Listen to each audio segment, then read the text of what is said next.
All right, the last thing I'm going to show you for this first week here is to scaffold out your project. So you can take a look at this on your on the schedule. This shows an empty example for a couple of things that we're going to take advantage of.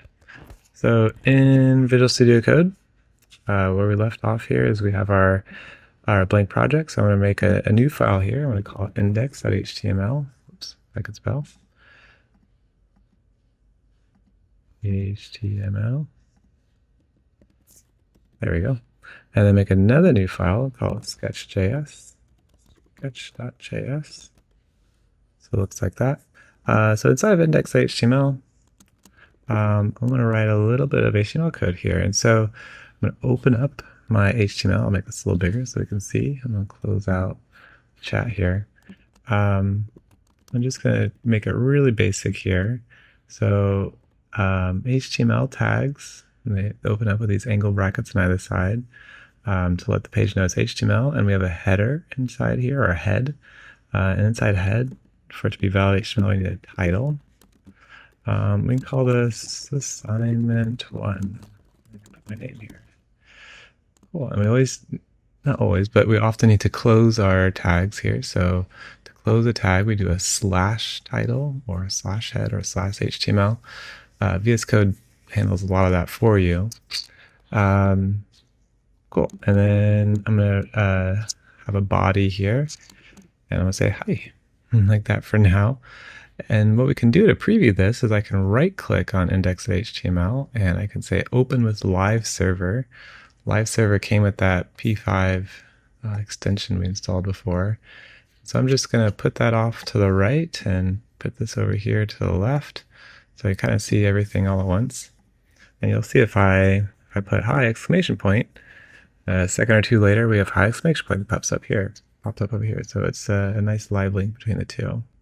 All right, I'm gonna actually get rid of that for now because we do need to do one more thing. And all of this, by the way, is under that scaffold. So if we look back at our schedule, I'll hit refresh on that window.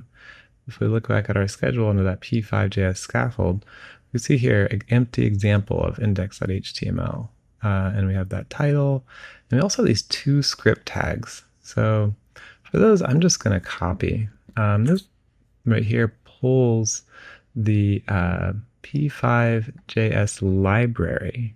So what this is, and if you haven't been to this site before, so p5js is a JavaScript library that adheres to this thing called sort of the processing like mentality for code. So it's code meant for artists and designers and all kinds of people maybe learning to code or making art with code. And it's free open source library, and it's been around for a really long time.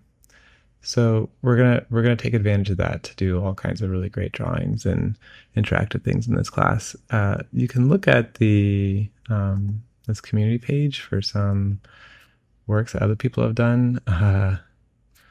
So for instance, this one here is pretty interesting. And these examples are great because you can take a look at the code after it loads. Sometimes it takes a second to load. There it goes. Yeah, so that's a good example of something maybe with p5js. All right, so a lot of this also is on that on their website under tutorials, setting up your environment. They show two ways of setting up an environment, one on the web and one using VS Code. So the VS Code tutorial that they have is actually super similar to the one that we have set up for this class. Here we go, right here. Okay. All right. So this script tag, I'm going to paste it in right underneath title, and I'm going to fix up my tabs so everything's nice and lined up. But what this is basically doing is it's pulling in that whole big p5min.js library into your project so you can take advantage of all these nice helper functions for drawing shapes and stuff. And then this next one I'm going to copy. I'm going to put that one right underneath again, fix the tabs. And this one's script source. It's not pulling from a website like the one above it. It's pulling from a file inside my directory. So that file is right here, the sketch.js file. So let me pull out, I'll go back to my tab here for the 127.0.0.1 index.html. That's this one here. I'm going to start writing some code inside of my sketch.js.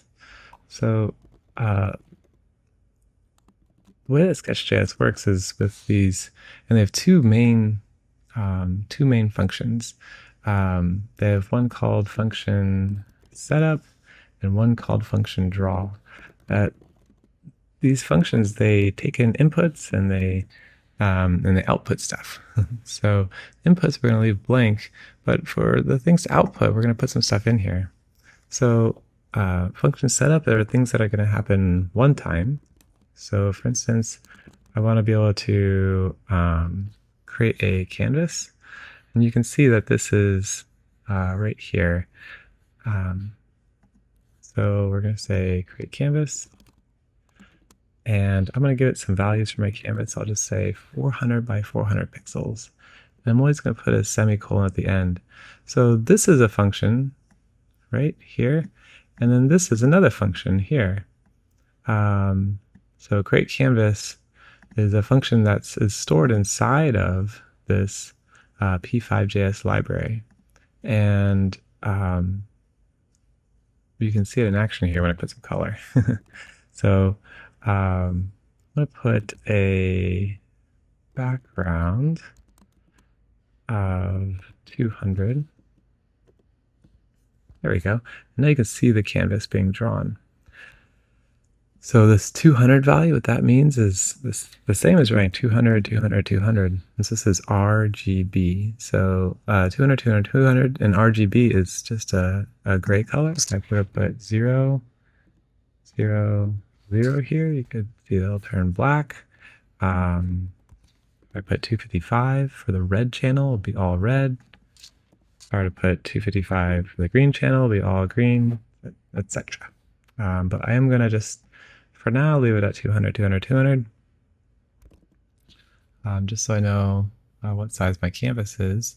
So all these functions have inputs. You can read about these functions here on the p5js website. So they have a really nice documentation page on their website here under reference.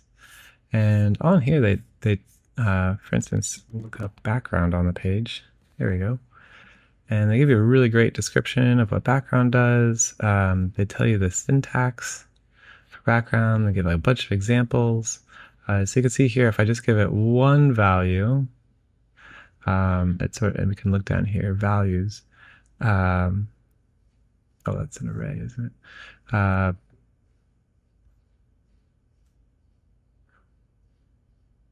Yeah, v1.